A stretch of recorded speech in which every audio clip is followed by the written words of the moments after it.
Oh, do we have some characters making some news today? Some of them were very famous. Some of them you may not have heard of at all. And some of them may outrage you. But there's one story in here that is I love these, a social dilemma we need to solve because it's got everybody talking. It's gone viral, as the kids say. But anyways, we'll get to that and more.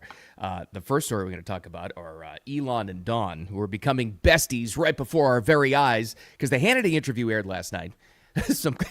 some clips from that, and actually they got into what's going on with Doge, and they explained it in the process, which I think was great because the more forthcoming and more transparent they become with this stuff, the more people understand it, and hopefully win people over to their side and stop these stupid protests against cutting waste. So we'll talk about that as well. Also got to talk about the new Hollywood effort to portray Jesus in not film, not TV, the Hollywood Bowl live performance. We'll talk about that because, this is also causing some outrage. I'm not outraged at that, believe it or not. I'm just outraged at the people who actually cast this person. We'll talk about that as well. And that social dilemma is an angry Texas bride. Boy, you don't want an angry Texas bride on your hand, but she's upset because there was a crying baby distracting her during her vows at an adults-only wedding. Now, this has raised all kinds of questions, which is probably why she's got 3 million TikTok views on this to discuss it. Anyway, we will too. We'll figure out what's going on. Thanks for finding Wicked Radio. Wednesday already? Plowing through midweek in more ways than one. Thanks for finding the audio podcast too. That's available wherever you like to get them. Usually about 9 a.m. Eastern time right there. And you audio listeners, we're live streaming this and on replay on X and YouTube and Facebook every day starting about 8 a.m. Eastern time. But we got to get to it. We got to get to this. The Hannity interview with, I always call him Trump, but when he's with Elon, I now call him Dawn because it's Dawn and Elon. They're a pair. I watched this last night. They were talking about some of the most important stuff that you can ever talk about in cutting waste and the fraud and the criminal activity that Doge has found. That's all very important. But you may be like me. I saw the clips of this morning, them together, interviewed by Hannity, and Fox finally aired it last night. All I could think of was that song.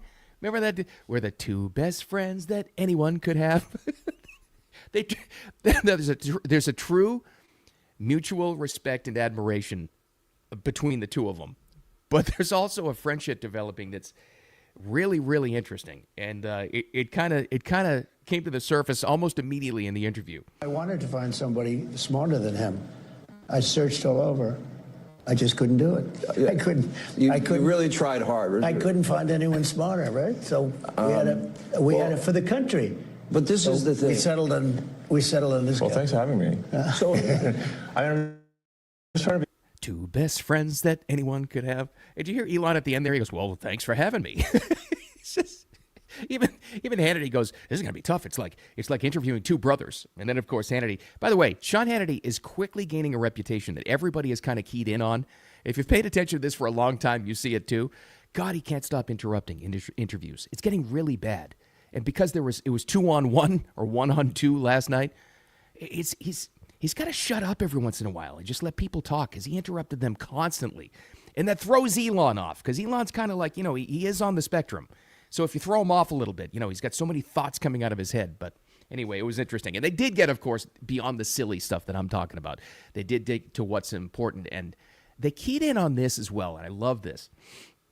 The demonstrations, the outrage, and just not only the slick swamp monster, corrupt politicians who are protesting what they're finding and what they're doing, but just normal people as well who are protesting this, who are falling for it, hook, line, and sinker. Because the people who are falling for it are still the ones watching like MSNBC, which Trump actually mentioned in this one, but they talked about it. And, people, like, it's funny how often when these attacks occur, the thing that they're accusing the administration of is what they are guilty of. They're saying that things are being done unconstitutional, but what they are doing is unconstitutional. They are guilty of the crime of which they accuse us. That's always the first thing they do. Yeah. He's in violation of the Constitution. They don't even know what they're talking. Well, it's absurd. Know. It's just a con job. It's a big con job. And they're so bad for the country, so dangerous and so bad. And the media is so bad. When I watch MSNBC, which I don't watch much, but you have to watch the enemy on occasion, the level of arrogance and cheating, and they're just horrible people. they touched on it all right there. All of the protests against this, and it's just so clear. And it's something, you and I have kind of discussed for weeks now on end. It's so out in the open. It's like you would think that in any normal situation, if somebody's business is being looked at, they go quiet, right? But if you're a head of a major corporation and being investigated and audited and the feds are on your tail and they're breathing down your neck, you usually go quiet, right? Not the politicians. And they're making it so obvious who's the most corrupt and who's been hiding the most money. Now, why do they do that? Because they have to get out in front of the narrative. And they got to try to spin this narrative around. And then they bully their puppets in like he talked about there, the fools at MSNBC to try to fool the rest of the country that believes this stuff. And there were a bunch of protests and there were a bunch of gatherings throughout the country yesterday. You see that? And it's all the same things. It's all the same, like, parroting lies. It's always, tyranny. We didn't elect a king. I didn't elect Elon, and I didn't. It's always the same thing. Have you run into these people over the past couple of weeks, like in your personal life too, like what they're like? Have you had these conversations? I have. It's tough to avoid. Like, you go into a workplace, or you got a family gathering, or a wedding, or any kind of social event, or just talking to people online. Just don't. It's not there. It's not for the taking. You can't. If you've got people who are buying into the protests against cutting government waste, there's nothing you can say to them. They're just gone. You can't. They're not going. I wouldn't even try. I'm the last person on earth who would tell you not to try to talk to somebody, but they're just gone. They don't get it. They really don't. And they laid it all out right there. You can't convince them otherwise. For years, what's been the most common thing? The one thing that's unified this country over the past 40 years, or I don't know, I'm just throwing a number out there, right, is that everybody agrees that we're paying too much in taxes, and, most people in government before now are absolute crooks. Most people would always agree with you. This should be the unifying thing that brings us all together. Where's our tax money going? How did $4.7 trillion just disappear from a defense budget? Gone, that no one can track. Not even the autistic geniuses with 180 IQs, described by them, not me, in Elon's Doge team. They can't even find it because it's gone. It's been laundered. It's gone. That should outrage everybody. Everybody should be mad at this. That the fact that there's less and less, but still, people that are protesting, not just the government lackeys, like people, like regular people, showing up at these rallies and these protests against cutting government waste. It's unbelievable. I don't think anybody who's like that you can convince anymore otherwise. You can't talk common sense to them. They're gone. I don't know how else to describe it. I wouldn't even worry about it. But I think it's good. I said that in the intro there too. I think it's good that they did things like this, even though we're goofing around a lot, to humanize it a little bit. It's good that they do interviews like this. And I'll say it again. I've said it a million times so far. The smartest thing that they've done with Doge, that Elon's done, Trump's done it, and all these other department heads have done, or be completely or as transparent as they possibly can about the waste that they found. Get it out before the American people as much as you possibly can. Like if they find in any of these departments, like if they find billions of dollars wasted in any one of these agencies, like, Department of Agriculture, let alone the big ones like Department of Defense or whatever. Get it out. Tell the people what it is. List it out, what's been wasted, to get it out before the American people. Because the more transparent you are, the more people can hopefully understand exactly what they're doing. So do more interviews, you two best friends, Don and Elon. It's just, there really is a mutual respect there. And there was a point in time, I didn't grab the sound, but there was a point in time where Trump talked about, I guess Hannity had asked him, what attracted your attention to Elon? And he goes, well, what really got my attention was the rocket. It came back down to the launch pad and they grabbed it like a pair of chopsticks, and it really impressed me. It impressed all of us. So I guess Trump was watching that on Trump Force One, and he thought the same thing. So I don't know. Keep doing good work, but the angry, completely twisted, brainwashed folks, I'm telling you guys, you're not going to get to them. You're protesting cutting government waste and fraud and corruption, and they're against that. I hate to say it, but there's no hope. I don't know. I don't think so anyway. Here's another thing that caught the attention of America yesterday. Are you ready for, and these are not, I should get this out of the way early. These aren't my descriptions because she's described herself as this. She's described in the media as this. And even even her agent has done this to promote it because, let's face it, up to this point, it's helped. I'm talking about Cynthia Erivo. Most notably, a great talent. I mean, that's just undeniable. Broadway actress, now in the movies. She played Elphaba, the Green Witch, the bad with the Wicked Witch in Wicked, the first movie, and the second one's coming out here. She's got a long storied career, and she's really respected. Well, she is, own self-description. She's, you know her because she's bald. She's black. She's a lesbian. Now she's also Jesus. What's that connection, Bill? What are you talking about? Just so I get this right, and nobody's mad at me, let me just go to the description here. And this was the news story that came out before all the outrage happened from Variety, the entertainment source, the publication of record for Hollywood, for all things, not just TV, not just movies, but stage plays and everything else going on in entertainment, right? And here's the headline, and I'm going to read it word for word exact. Cynthia Erivo is set to play Jesus Christ this summer in a production of Andrew Lloyd Webber and Tim Rice's Jesus Christ Superstar at the Hollywood Bowl. The Hollywood Bowl, that famous venue in Hollywood, Beatles played there. Everybody and their brother has played there. And they do this summer theater season as well, which is a really big deal out there. And she's not portraying, this isn't exactly, Passion of the Christ, where she's playing Jesus. It's Jesus Christ Superstar, which is definitely a different kind of interpretation of all of that, right? But the outrage is there nonetheless, that she's playing Jesus. You can start on any of these, I guess, demographic aspects of it. First of all, that she's female, black lesbian. People are upset about that. People are upset that anybody else is. And I get the outrage, and I know a lot of people, and maybe you're thinking this too, that it's a sacrilege.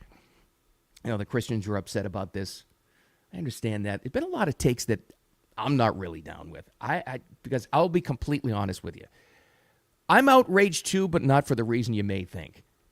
I honestly don't really mind that she's playing Jesus as a female. Doesn't exactly look like what we've been told Jesus looks like. I don't care that she's a lesbian. I don't care she's black. All of that stuff. I understand if you are outraged by that, and I totally get it. Here's my outrage. I'm outraged because the same people that cast her and the same people promoting it in Hollywood and publicized it, they would never let me play a bald black lesbian, would they? I don't think so. Because remember, it was just a couple of years ago? Remember we were told, and they went through that whole thing that it's cultural appropriation. You can only play, what you are. Otherwise, you're stealing somebody else's roles. And it was a big deal in Hollywood, a big entertainment deal. Well, what? Okay, then why is this? I'm outraged, too, by this, and it's got nothing to do with the religion. And it's got nothing to do with her color. And it's got nothing to do with her hairstyle. I don't know why people are upset about the bald thing anyway, but whatever. I don't care the fact that she's a lesbian. I don't care. I care about the hypocrisy of this because there's no outrage for what we've been told anyway Jesus is all about. But again, any middle-aged white dude like me, we couldn't play that role. Not saying we'd want to. I'm just saying it's a one-way street and how Hollywood sees things still to this day. Still. And if you actually point that out to them, they don't get it. They don't get it at all. That's my outrage over this whole thing. I could not possibly care any less. Now, think about it from a business aspect, though, right?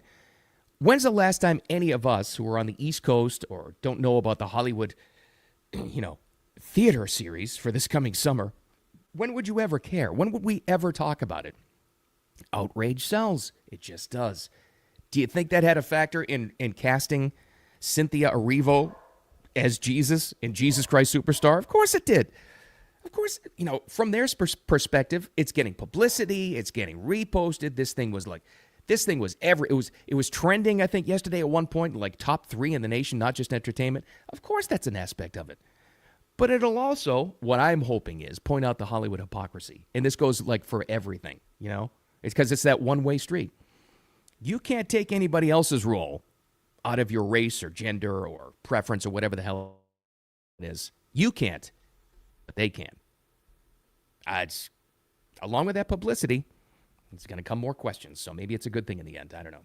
Who the heck knows? By the way, I shouldn't take away from her talent. She's an incredibly talented person. She just really is. So it's not because of lack of talent that the outrage is caused on this. Who the heck knows? All right.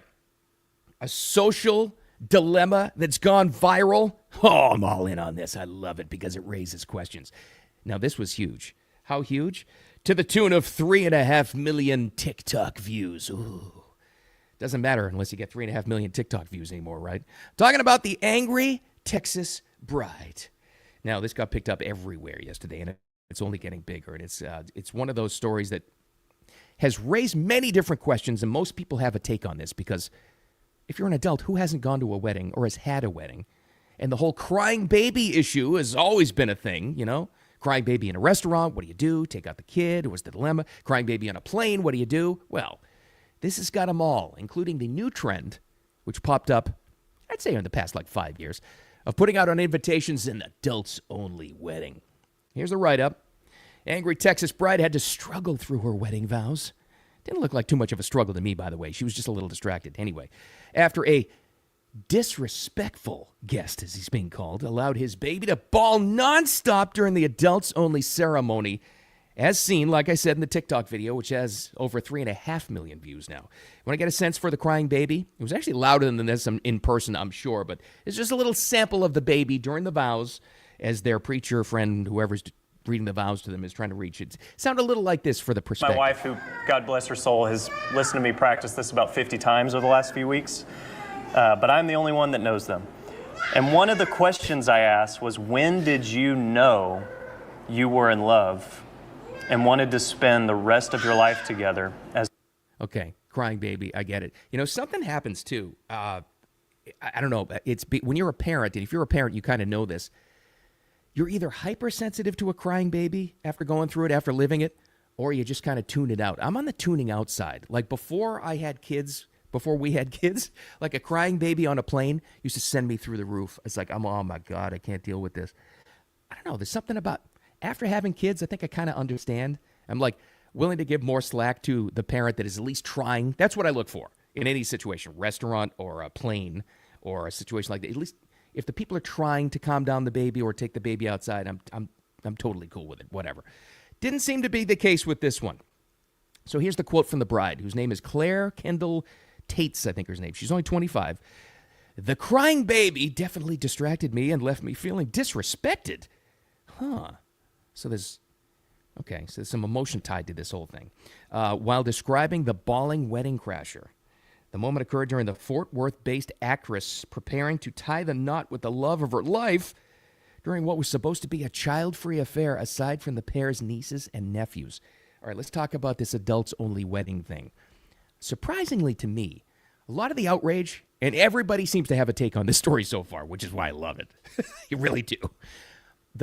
Let's start with the adults-only invitation thing. A lot of people this pisses a lot of people off that they were adults only because weddings, according to them, are supposed to be, bringing families together. To me, it's you're paying for the wedding. This is your deal. You decide who you're going to invite and not. I could care less about that. I was surprised at how many people are pissed off at the adults-only wedding concept. That's one thing, right? And then to show up, but then whoever this violator is, not the baby, the person who brought the baby to disrespect the rules. I mean, that's not a +1. That's a plus a baby. And to bring it to the ceremony is another thing. This is why she feels disrespected, I think. But then there's also this. To have the baby crying there during the vows when you know that they wanted an adult-only wedding and you sat there and you didn't take the baby outside. And I'll add another, obviously I think all of us can agree that that's wrong. I'll add another one to this mix. How about this, though? You're all at a wedding. There's a common ground there and a common connection. You're all at the wedding where you know the people getting married, supposedly. I'll throw another guilty party into this mix. The people who were there, watching, who didn't offer to help if this person, who apparently was a guy, is not going to take the baby outside to prevent a distraction at the adults-only wedding. How about the people that didn't offer up any help? Hey, can I take the baby? Listen, I'm okay. You know me. We're all at the same wedding together. It's okay. I'll take the baby if you're not willing to do it. Why didn't anybody step up and do that is my question. I think this is a rare thing where everybody's guilty. Honest to God. Well, I think the bride is out of her mind for feeling disrespected in this and going viral in public with it, because that's a little much. That's a little over the top. She is an actress, so factor that into the mix. The wedding guest who brought the baby to the adults-only wedding, that person's obviously guilty. But I'm telling you, it's all in a situation like this. If you're watching that wedding, if you're watching those vows and that ceremony, you should step up too to try to alleviate the situation. Obviously, the kid should be taken out. If the baby's crying, to help out, everybody involved so it's not distracting. But nobody did anything? Really? I don't know. Who's right, who's wrong? You know what's going to happen? The end result of this? It's only going to increase the amount of adults-only wedding invitations this summer. Watch it. That's my prediction. People are going to say, oh, I don't want that to happen to me. Okay, change the wedding invitation. Adults only. And you're going to have, no, you know what else is going to happen? You're going to have wedding bouncers. That's what's going to happen. Throwing people out who are not drunk, throwing people out who disagreed with the adults-only invitation and they brought their baby instead. I'm sorry, you're going to have to either leave the baby or leave yourself. That's what's going to happen. I don't know. 3.5 million views. This is just something that touches, as we're heading into wedding season soon. So I think that's why it's touching such an emotional chord with people. All right. You decide. Throw in the comments who you think is right, who do you think is wrong. You got a couple of comments coming in already. I think that's on the Facebook one. All right. Thanks for finding me with Wicked Radio. I appreciate you as always. We'll have the audio version of this podcast, exactly what you just heard, but in just audio, usually posted about 9 a.m. Eastern time, a couple of minutes away, wherever you get them.